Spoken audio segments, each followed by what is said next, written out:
No. Jose Canseco is joining us, man. Mr. What's up, guys?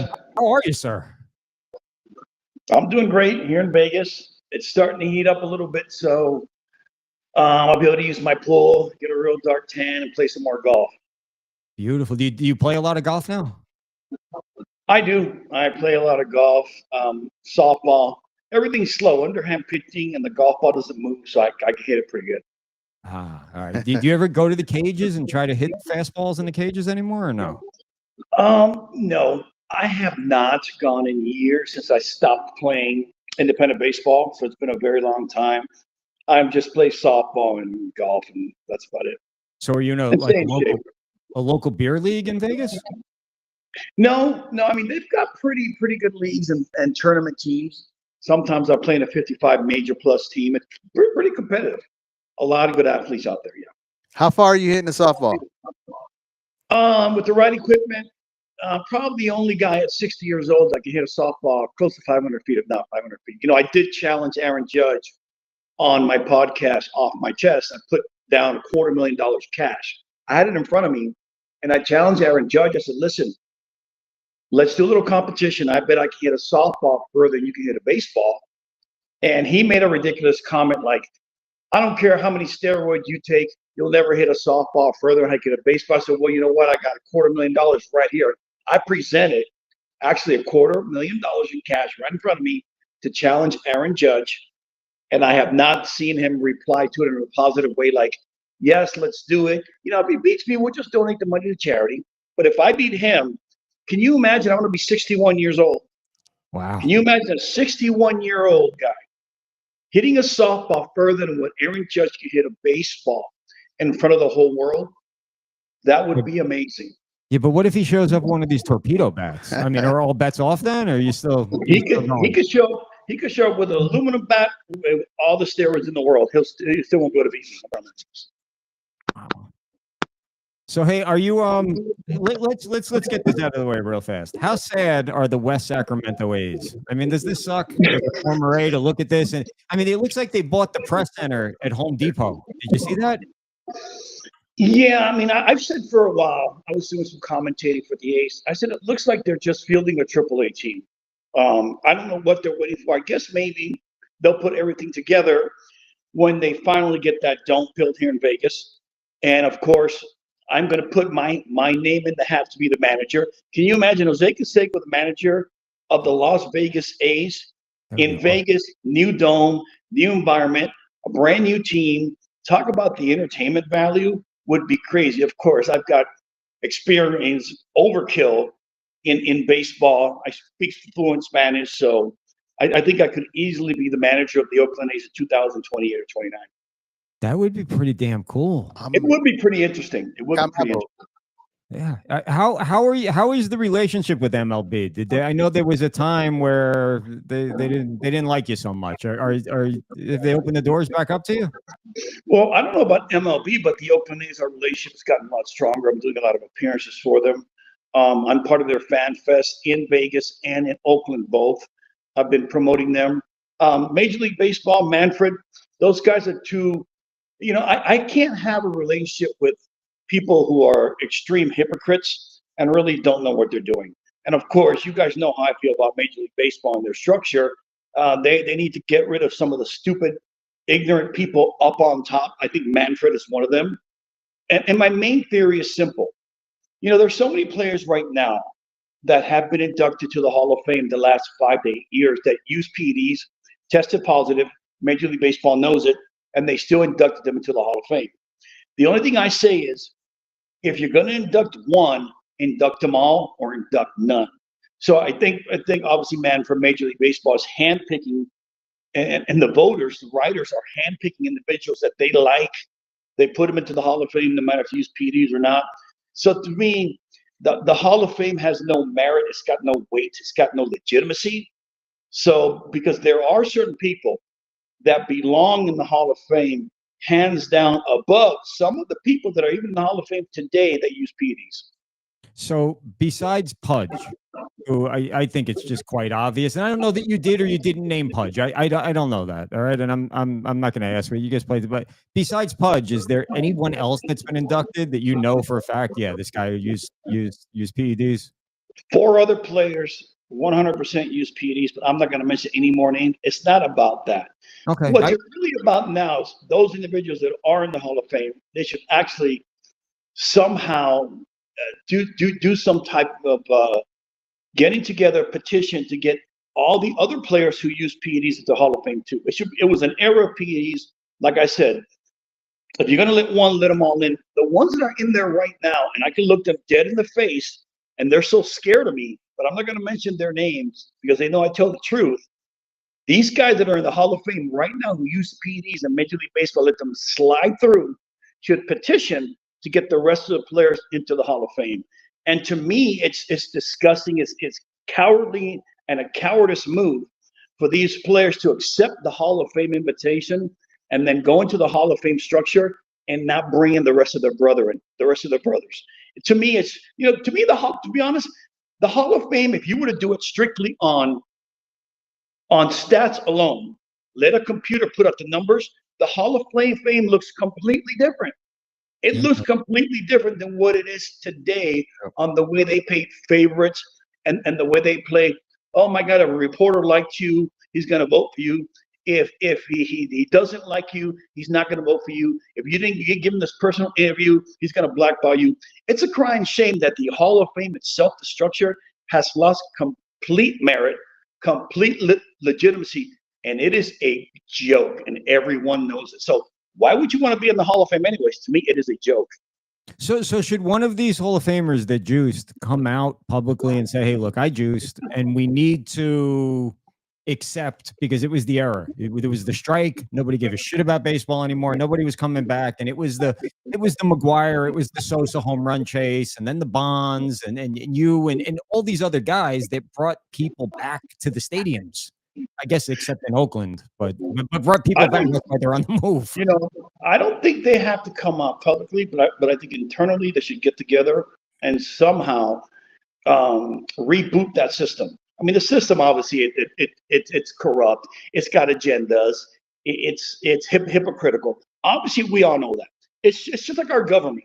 Oh my God, you got to be kidding me! Corrupt, hypocritical, extorting money from people. These taxes, and all of a sudden they find out that the Doge finds out that $7 trillion is unaccountable. Our taxes, $7 trillion is unaccountable.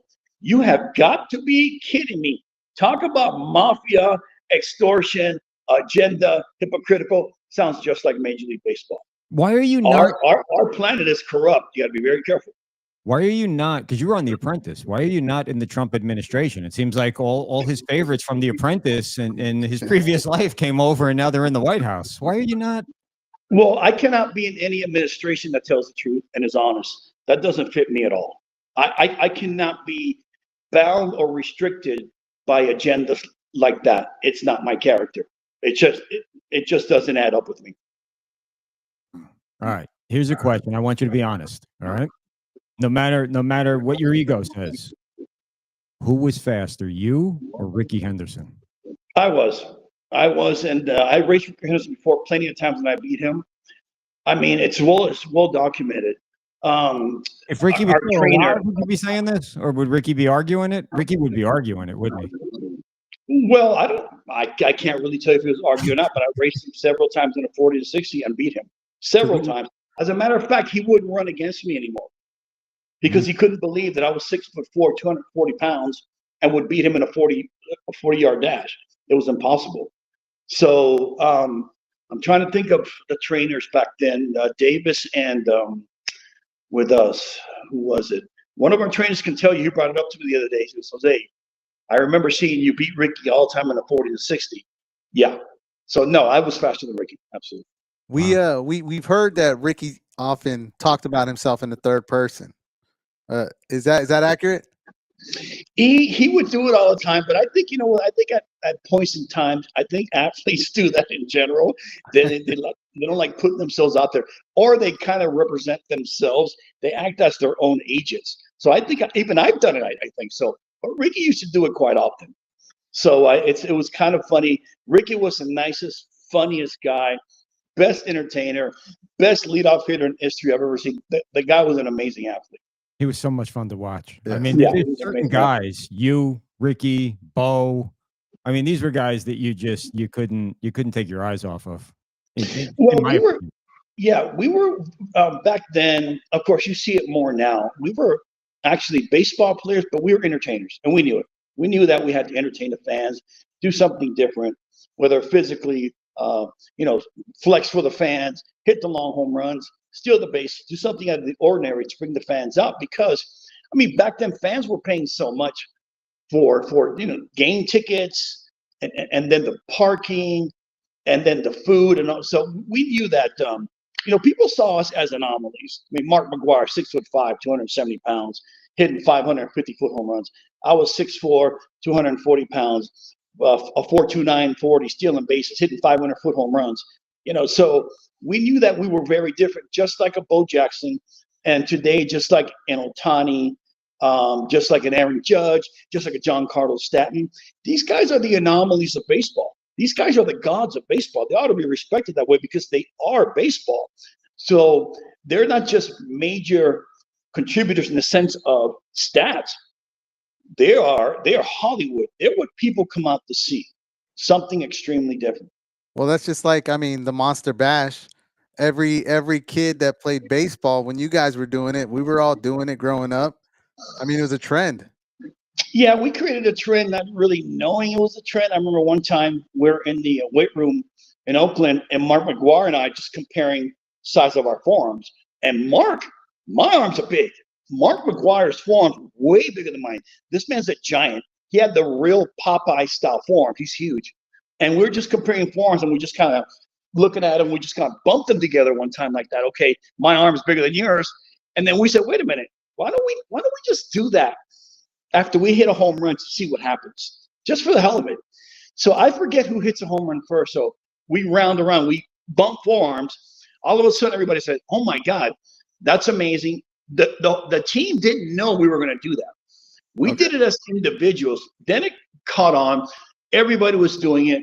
We were winning. Mark and I were hitting monstrous home runs. So actually, the bash, can you imagine we doing that today? How quickly, how viral it would go. Back then, of course, the internet didn't exist. But if we were to do that today, oh my God, it'd go viral in a second. Absolutely. But you do even see some teams, some organizations will do still the forearm bash here and then today. Oh yeah. Who bench more, you or Mark? Bench wasn't a big thing back then. It wasn't to develop the chest muscle because you don't really use so much of the chest muscle for hitting. It was more developing the forearms, bicep, tricep, shoulder area, the midsection. I worked on that. I worked on working on strictly muscles that you use in sports in baseball. And then, of course, with my sprinting, I worked on not a lot of weights, quick muscle twitch fiber, jump lunges, the whole combination. So, quick hammer curls with her legs, hamstring and quad curls, fast muscle twitch fiber that I actually learned from in the University of Miami when I was training there to do the 40-40.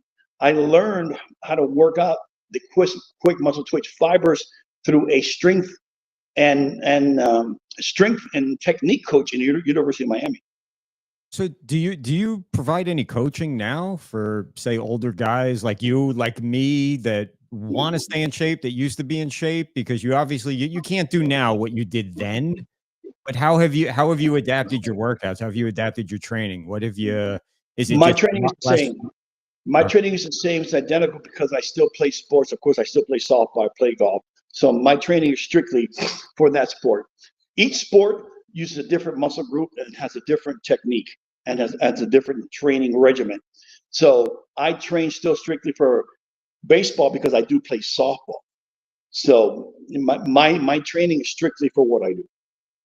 All right, let me ask you this because people want to know, because we're fans. All right, we're fans that started this thing as a hobby and now it's blown up to a lot of freaking people watching these shows now. Yeah. What the hell was it like dating Madonna? It's funny because I never dated her. People think that I dated her. I went out with her. Yes, she did propose marriage to me. Yes, she was obsessed. No, I'm telling you. That's awesome. That's awesome.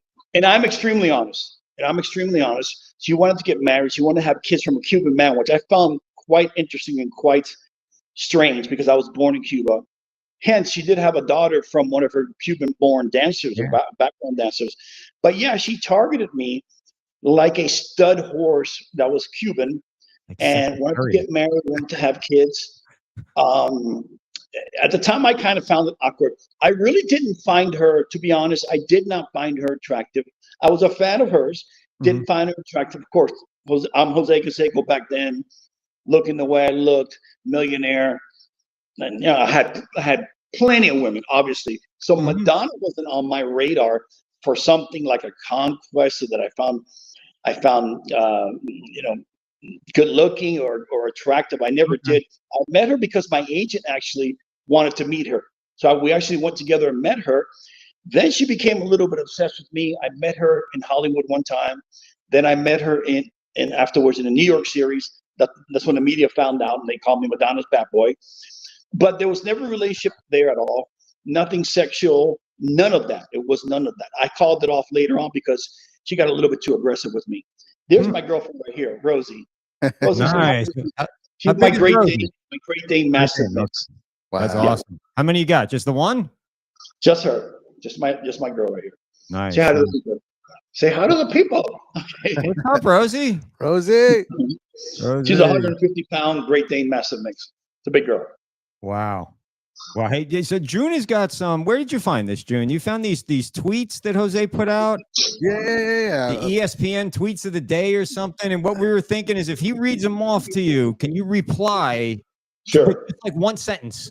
Like a one sentence sort of reply to tweets that you made 13 years ago, 10 years ago, whatever these were. We thought this might be fun. You got them there, June? No, I don't have them up right now. All right, well, pull them up. And A-Rod, Hall of Famer? Absolutely, 100%. One of the top best players in the world. He should definitely be in the Hall of Fame. Yes.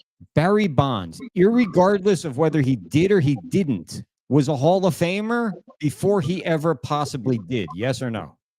Absolutely, Hall of Famer. He's probably the best left-hand power in history. Mark McGwire, the best right-hand power in history overall, because I think Mark McGwire averaged a home run every 10 at-bats. So, incredible players. Let me tell you something about Mark McGwire real quick. Go ahead. So I can shut up these idiots, these cynics. These people have no idea what PEDs do. Mark McGwire, when he first came in 1987, played in Oakland Coliseum.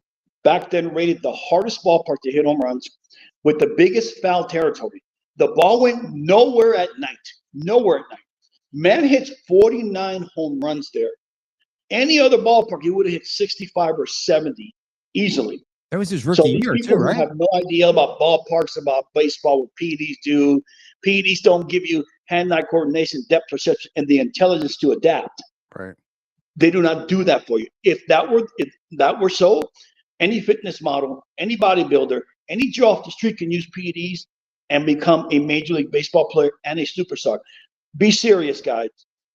I deal on a daily basis with morons like you wouldn't believe. I'm going to give you a perfect example. You're talking about right now, right? I'm going to give you a perfect example. Just to shut up the stupid ignoramuses out there. Right. I have an identical twin brother. We used the same PEDs. We did the same workouts, ate the same foods. How come he didn't make it to the major leagues and have the stats that I did? Right. Think about that for a second, guys. Let's let that filter into the morons out there in the world that say, "Oh my God, if I would have used PEDs, I would have made it to the major leagues too, and I would have hit 50 home runs and stole 50 bases." No, it's called jealousy and envy. It's called ignoramus. It's called people who now you can use the word retard that are retarded, and that's basically it. So PEDs do not do what you think they do. That's not the way it works. And let me tell you, a lot of these athletes put in hours upon hours upon hours in the gym, workouts, and then the knowledge, watching videos, technique. These people are very hard workers. You just don't take PEDs and gain 30 pounds of muscle like that overnight anyways. That's not the way it works. So there's a simple explanation from an expert I consider myself a genius when it comes to the chemical breakdown of PEDs, how they're used, why they're used, when they should be used, what workouts, and what diets. I'm the expert in that. Most endocrinologists have no idea how PEDs really work. So when you used properly, which it seems you did, and you balance it with your diet and with your lifestyle, did you have any side effects from any of these PEDs? I had more side effects from getting divorced and giving my ex-wife $6 million. You have more side effects from that. Yeah. No, I mean, if you do it properly, I mean, there's a way of using PEDs properly. I'm 61 years old, and when you see me, obviously I don't look 61 years old. You So look like you did when you played. Or better. I mean, I'm still 6'4", 260 pounds, with maybe 11% body fat, 10% body fat. But I take care of myself. I use PEDs properly, not in excess. What happens is these bodybuilders who give PEDs a bad name because they overdo it. These people use ridiculous amounts of PEDs, ridiculous amounts, like for a horse. Not even that. They mix it with liquor. They mix it with cocaine. They mix it with all type of amphetamines, sleeping pills, uppers, downers, ecstasy. They mix it with so many other things that they do not give the liver. Liver can only filter so many liters per hour. Right. They do not give a chance for the liver to actually work properly. I'm an expert on that. And the endocrinologist will tell you that Mr. Canseco is correct. I know everything about the body, how it works. So when people start talking about PEDs, what they do, how they do, oh my God, I could have been a Major League Super Star. These people are ignorant. There's so many dummies in this country of ours. It's just amazing, the stupidity of our country. Yeah, PEDs don't increase skill set. You know, and I'm gonna be real. In high school, I took PEDs, and I'm here. I'm here. I'm not. You didn't take enough of them. I didn't take enough. No residual effects going on over there. No, but my point is, just like his point, they don't increase your skill set. All right. I want to ask you one more guy, and this is a different guy. All right, Andy Pettitte, Hall of Famer or not a Hall of Famer? Andy Pettitte came out and said he took HGH for a short time to rehab an injury. I was a big Andy Pettitte guy, but I do have a problem with Andy Pettitte sort of ratting out. Roger, I think you keep your mouth shut in that situation where he was. But is Andy Pettitte, was he a Hall of Famer? When you look at his stats, he's borderline. He's definitely borderline. Andy Pettitte was a very streaky pitcher. He had about 3 or 4 really good years and maybe 5 really good years, and the rest kind of average years. So Pettitte was very, very streaky. You know, when you mention that word rat, define what the word rat means. Let's see if you know the definition of the word rat.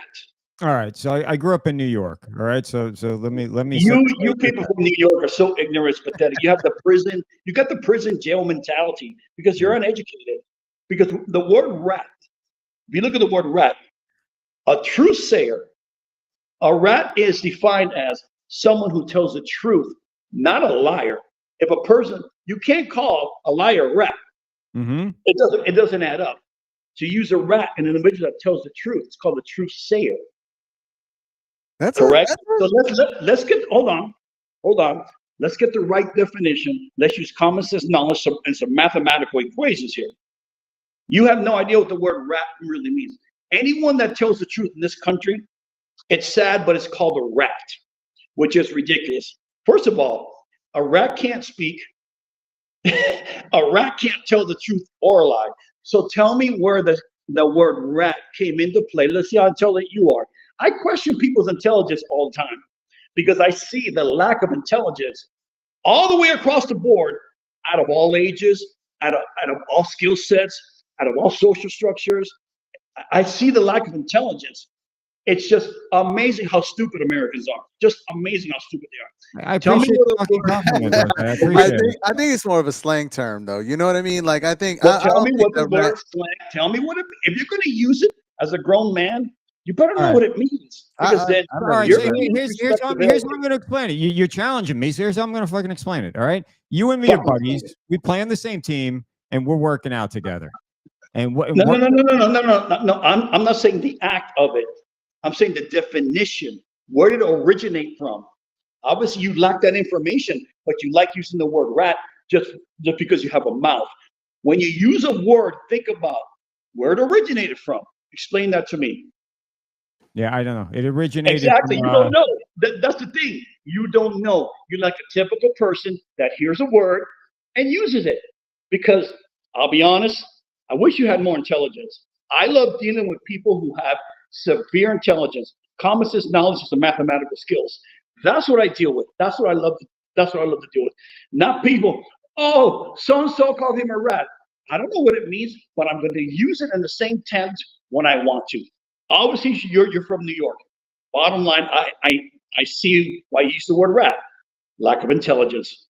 If you don't know what the word means, if you don't know the orientation of the word, you shouldn't use it.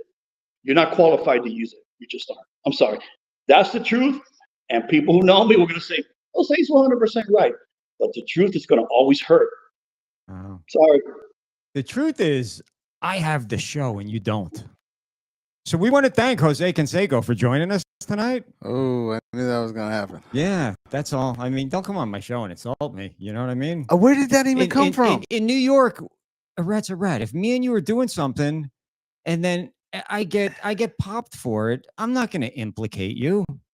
I'm just not going to. To me, it's just I don't even like it's. No wonder New York belted him with D batteries at one point when he went there to play with him. So when he went there to play. Look, I'm gonna go ahead and say this. Like I call her, like I say an idol, right? But I don't know how that turned left. I don't know because I'm a moron according to Jose Canseco. So, but even let me tell you something. If I think somebody's a moron, I think somebody's an idiot. I am not going to question their intelligence to the world because I'm bigger than that and I'm better than that. So to me, if Jose Canseco, because he's all of his greatness and he is what he is, thinks that he can come onto a little guy channel and try him over some BS like that. We're not that little guy. No, but you know, in his mind. Yeah. Okay. In his mind.